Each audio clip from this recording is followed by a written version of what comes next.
नमस्कार, आप देख रहे हैं अपना बिहार। मैं हूं आपके साथ विभा उपाध्याय। पटना सिटी में फर्नीचर के वर्कशॉप में आग लगने से भारी नुकसान हुआ है। बहादुरपुर थाना क्षेत्र में के अहले सुबह आज एक फर्नीचर वर्कशॉप में शॉर्ट सर्किट की वजह से आग लग गई, जिसकी तस्वीरें आप अपने टीवी स्क्रीन पर इस वक्त देख रहे हैं। दो तस्वीरों के जरिए आप समझ सकते हैं कि किस तरीके से फर्नीचर की ये शॉप जो है इस अगलगी की घटना में जलकर खाक हो चुकी है और आग की ये तस्वीरें इस वक्त आपके टीवी स्क्रीन पर। वहीं दूसरी तस्वीर आग पर काबू पाने के बाद नुकसान का आकलन किया जाता हुआ बताया जा रहा है कि शॉर्ट सर्किट की वजह से आग लगी और देखते ही देखते करीब 15 से 20 लाख की संपत्ति जलकर राख हो गई। घटना की सूचना पर पहुंची फायर ब्रिगेड की टीम ने कड़ी मशक्कत के बाद आग पर काबू पाया। वर्कशॉप के मालिक पिंटू कुमार ने खुद शॉर्ट सर्किट से आग लगने की आशंका जाहिर की है। बावजूद इसके पुलिस अब आग लगने के कारणों की तलाश में जुटी है।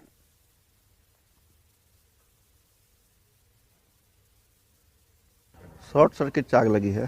क्या कुछ होता था यहाँ पर? 100 पीस बेड था और 10 गो मशीन है, सब बड़ा बड़ा मशीन है, सब जल के सब अथी हो गया। और अभी तक देख ही रहे, रखा हुआ प्लाई बोर्ड सब देख ही रहे, सब प्लाई बोर्ड है, सब जल के राख हो गया। बेगूसराय में बीती रात आग ने जमकर कहर बरपाया। बरौनी थाना क्षेत्र के 0 माइल गोलंबर के पास आग लगने से 2 दुकानें जलकर राख हो गईं, जिसमें एक चाय दुकान और दूसरा जनरल स्टोर था। आग लगने की वजह शॉर्ट सर्किट बताई जा रही है। काफी मशक्कत के बाद स्थानीय लोग और दमकल की टीम की मदद से आग पर काबू पाया गया, लेकिन जब तक आग पर काबू पाया जाता तब तक काफी नुकसान हो चुका था।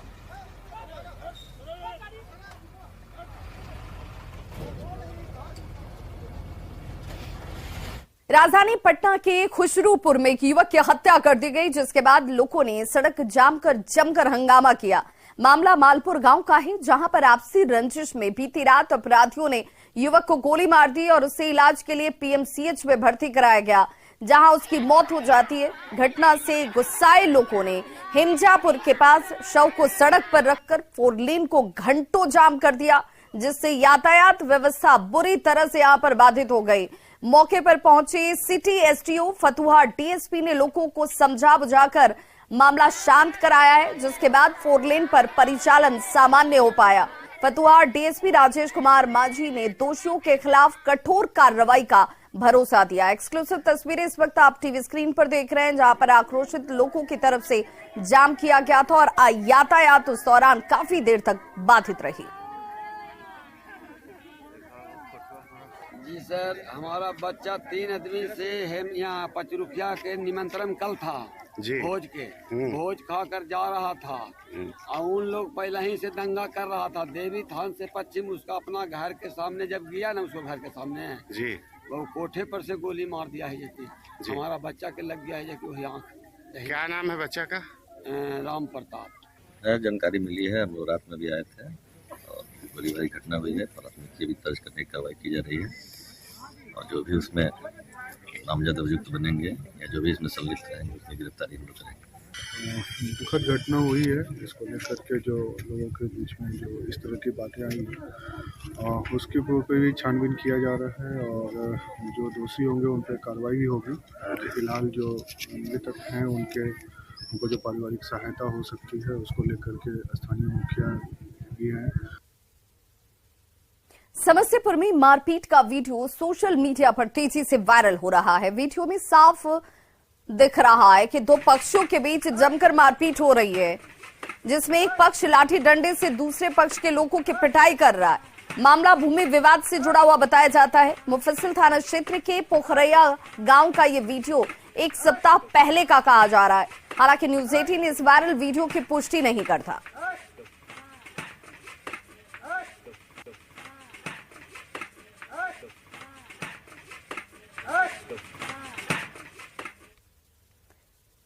गया में ऑटो से 150 बोतल विदेशी शराब बरामद की गई है। ऑटो में तहखाना बनाकर शराब की तस्करी की जा रही थी। पुलिस ने शराब के साथ तस्कर को भी गिरफ्तार कर लिया है।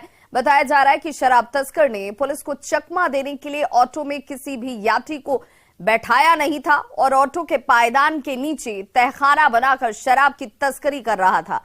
गुप्त सूचना के आधार पर उत्पाद विभाग की टीम ने डोभी चेकपोस्ट पर ऑटो को रुकवाया और ऑटो की गहनता से जांच की गई और इसी जांच से शराब के होने का पता चलता है और इसके बाद शराब को जब्त कर लिया गया। बताया जाता है कि शराब आरा ले जाई जा रही थी।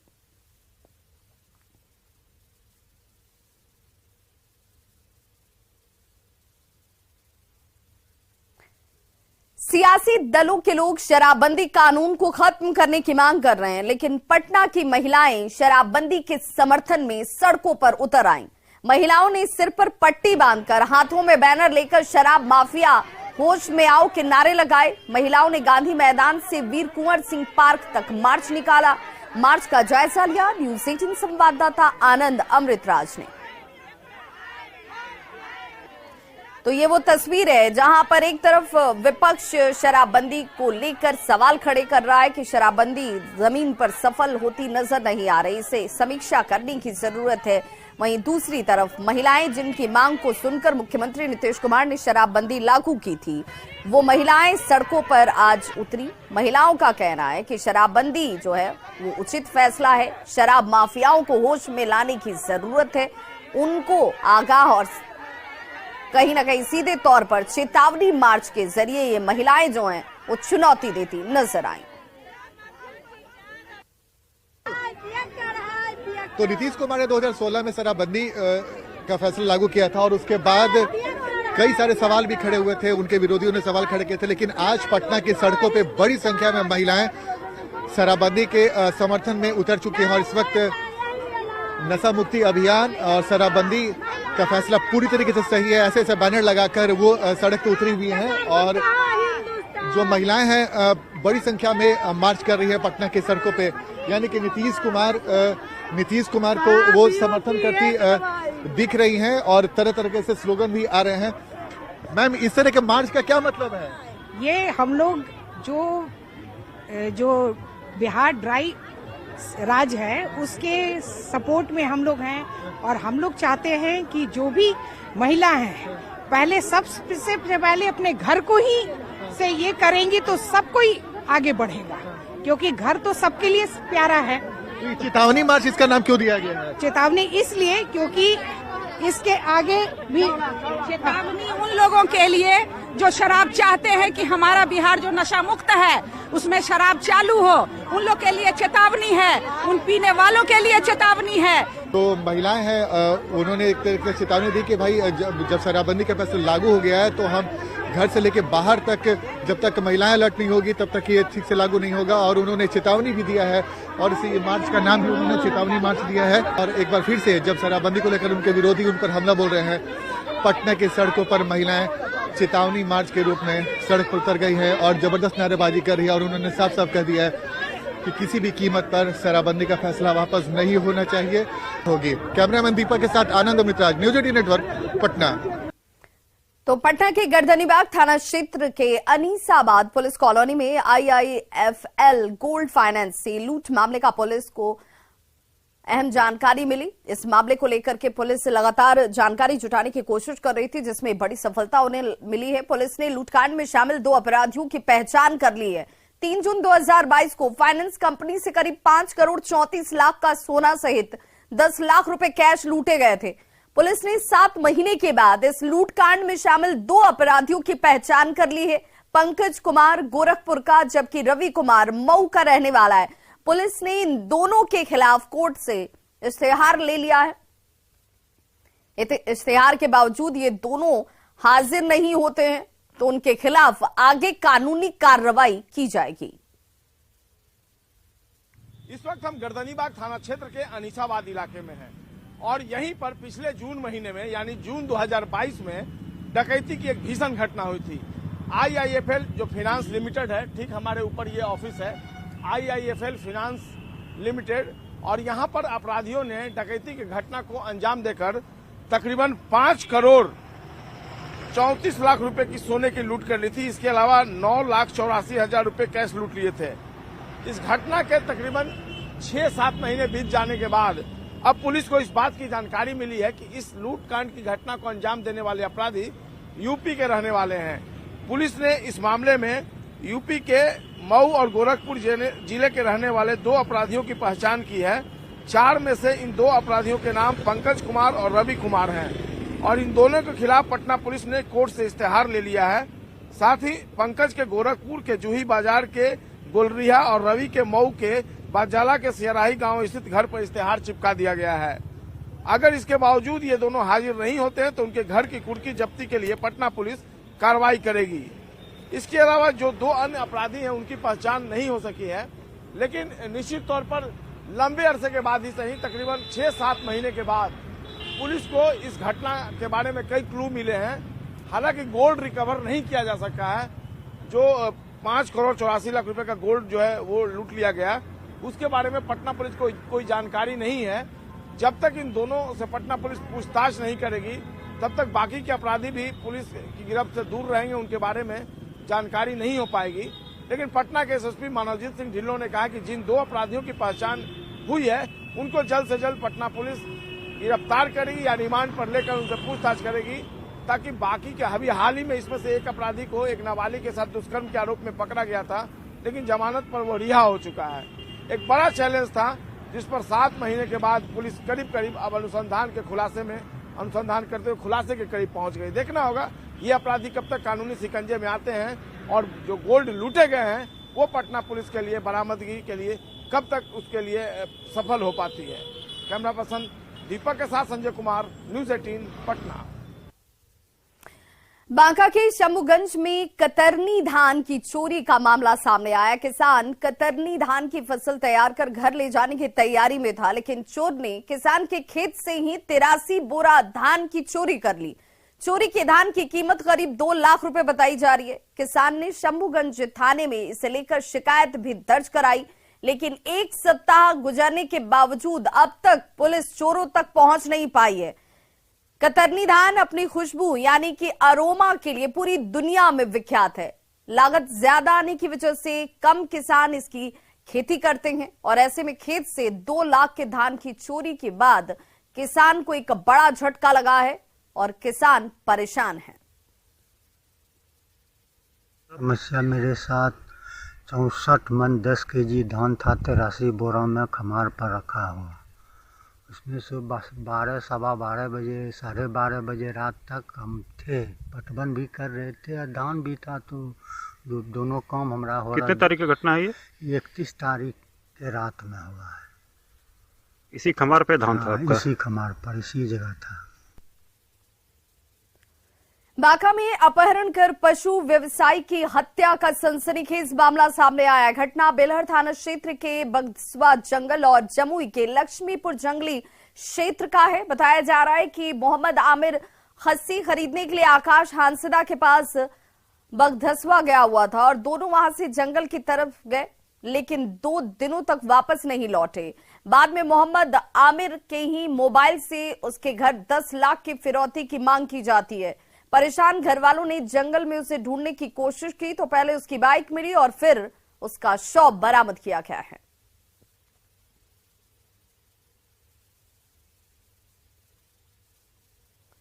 बेगूसराय में करीब 11 साल बाद एक पीड़ित को न्याय की उम्मीद नजर आई है। कोर्ट के आदेश पर पुणे जीआरपी पर नगर थाने में एफआईआर दर्ज की गई है। महाराष्ट्र के लेह मार्ग जीआरपी के 3 पुलिस वालों पर एक स्वर्ण व्यवसायी के साथ दुकान में घुसकर मारपीट और गाली गलौज करने का आरोप लगा है। इतना ही नहीं, आरोपियों पर 78,000 के सोने की जेवरात की लूट का भी आरोप है।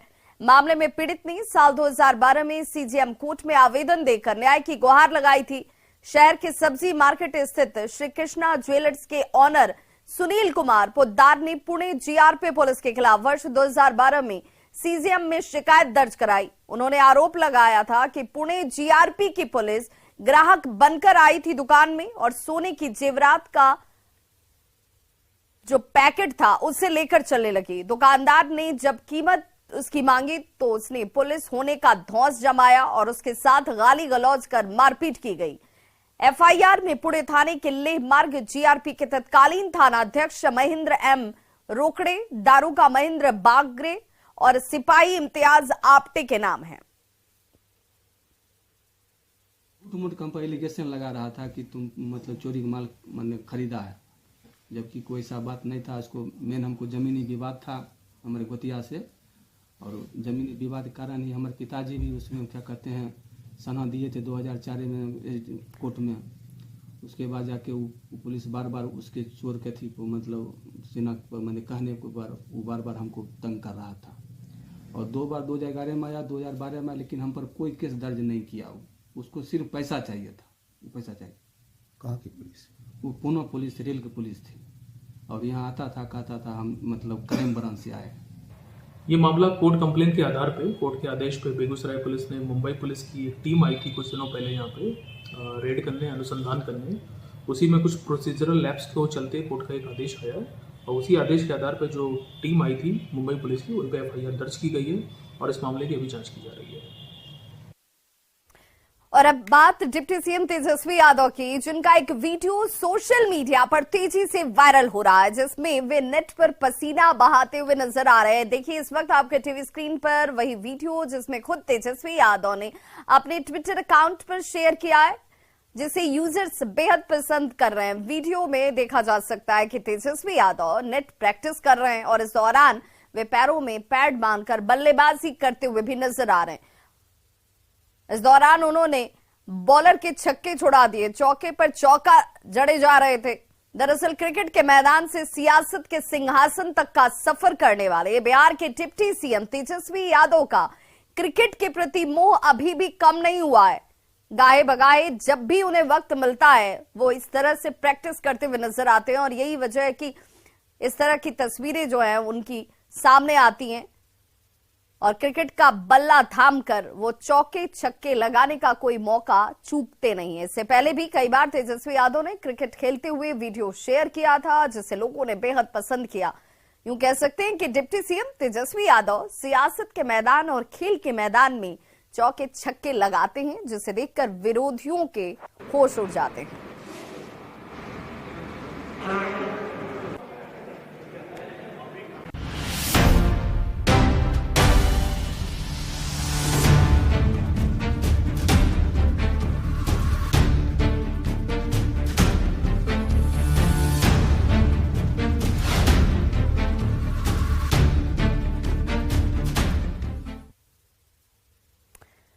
और अब बात समाधान यात्रा की। जी हां, यात्रा से समाधान के लिए जिस बात पर जोर देते हैं मुख्यमंत्री नीतीश कुमार, उसी समाधान यात्रा के चौथे दिन आज मुख्यमंत्री नीतीश कुमार सिवान के पचरुखी प्रखंड के सुपौली पंचायत में विकास योजनाओं का जायजा लेते नजर आए।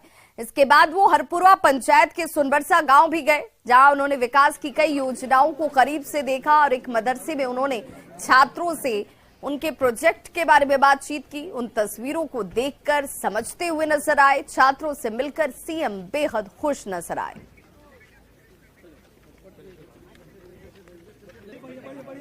तो 2 तस्वीरें इस वक्त आपके टीवी स्क्रीन पर, जहां पर पहली तस्वीर सुपौली की है, सिवान जिले की सुपौली की ये तस्वीर, जहां पर हजारों की संख्या में ग्रामीणों की मौजूदगी थी। अपने मुख्यमंत्री को अपने बीच पाकर ग्रामीण बेहद उत्साहित और रोमांचित नजर आ रहे थे। कई लोगों ने अपनी समस्याओं को भी मुख्यमंत्री के सामने रखा, जिसका समाधान निकालने के लिए मुख्यमंत्री ने अधिकारियों को निर्देशित किया। वहीं दूसरी तस्वीर आप देखिए, मदरसे पहुंचकर मुख्यमंत्री नीतीश कुमार ने सुनबरसा गांव में भी पहुंचे और वहां पर जाकर उन्होंने विकास योजनाओं को जमीन पर किस तरीके से उतारा गया है उसका अवलोकन किया। महिलाएं बढ़ चढ़कर मुख्यमंत्री की अगुवाई में खड़ी नजर आई, फूलमाला उन्हें भेंट की गई और साथ ही साथ जीविका दीदियां जो हैं उनके द्वारा बनाए गए उत्पादों को भी मुख्यमंत्री के सामने लाया गया।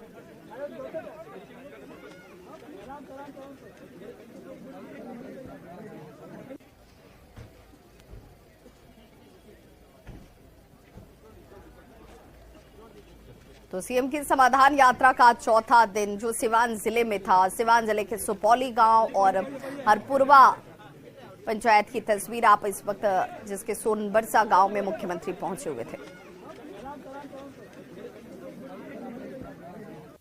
को मालूम है ना कि इस बार की जो हमारी यात्रा है समाधान यात्रा, तो उसमें तो जानबूझ करके हम देखना ही चाहते हैं ना कि जितने चीजों के लिए शुरू किया है उसका प्रोग्रेस क्या है, और उसके बाद ये भी देखना है कि इसके अलावा और क्या करना है हर चीज में।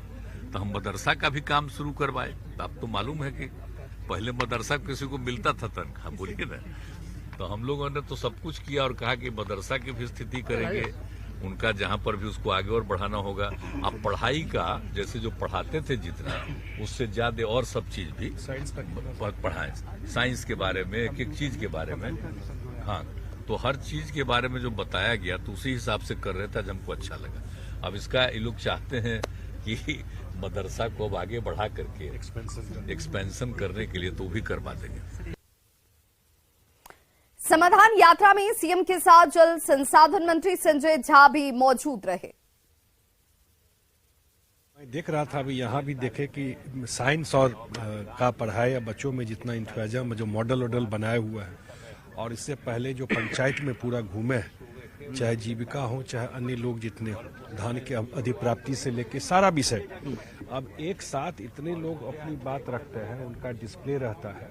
तो मुझे लगता है कि इस यात्रा का ये अब जो मोमेंटम है वो पूरा बिल्डअप हो गया यात्रा का। तो शुरुआती दौर में लग रहा था इतनी ठंड में लोग आएंगे, जितना बड़ा पार्टिसिपेशन लोगों का देख रहा हूँ, जितने लोग निकल करके आ रहे हैं इस मुख्यमंत्री जी की यात्रा में, मुझे लगता है कि अभी भी जो मुख्यमंत्री जी का के प्रति लोगों की चाहत और विश्वास है वो और बढ़ता ही जा रहा है।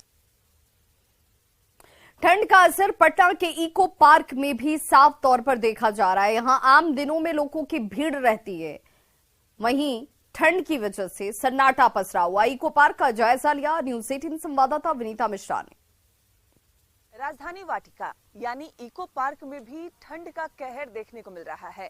ऐसे हर दिन इको पार्क के अगर आंकड़ों की हम बात करें तो 150 से 200 लोग हर दिन यहां घूमने, मस्ती करने, अपने दोस्तों के साथ एंजॉय करने आते थे। लेकिन ठंड के कारण जो आंकड़े हैं उस पर अंकुश लग गया है। सबसे पहले इको पार्क की तस्वीर हम आपको दिखा रहे हैं। किस कदर इको पार्क में सन्नाटा नजर आ रहा है, क्योंकि ठंड इतनी अधिक है। लोग इको पार्क में अपने दोस्तों के साथ या परिवार के साथ नहीं आ रहे हैं। इको पार्क में सुबह सवेरे लोग वॉकिंग करने भी आते थे, दोस्तों के साथ मस्ती करने भी आते थे, लेकिन जिस तरीके से लगातार तापमान में गिरावट दर्ज की जा रही है, उसके बाद आंकड़ों की अगर हम बात करें तो जो 200 लोग हर दिन इको पार्क में घूमने आते थे, अब वो 10 से 15 पर सिमट कर रह गए हैं। यानी हर दिन 24 घंटों की अगर हम बात करें तो इको पार्क खुलने के बाद 10 से 15 लोग इको पार्क में आते हैं और घूमकर चले जाते हैं, क्योंकि जिस तरीके से लगातार तापमान में गिरावट दर्ज की जा रही है, ऐसे में कई बीमारियां, खासकर शुगर और जिन्हें लकवा की शिकायत हो, ऐसे मरीजों पर ठंड का कहर अधिक होता है। ऐसे लोग ना इको पार्क में आ रहे हैं, ना ही वो खुले में वॉकिंग करने से कतराते हुए नजर आ रहे हैं। यही वजह है कि इको पार्क में जो आंकड़े हैं वो कम हो गए हैं। 200 लोगों के मुकाबले सिर्फ 10 से 15 लोग इको पार्क में आ रहे हैं और घूमकर जल्दी ही यहां से चले जा रहे हैं। विनीता मिश्रा, न्यूज़ 18 पटना। तो इस बुलेटिन में बस इतना ही, लेकिन चलते चलते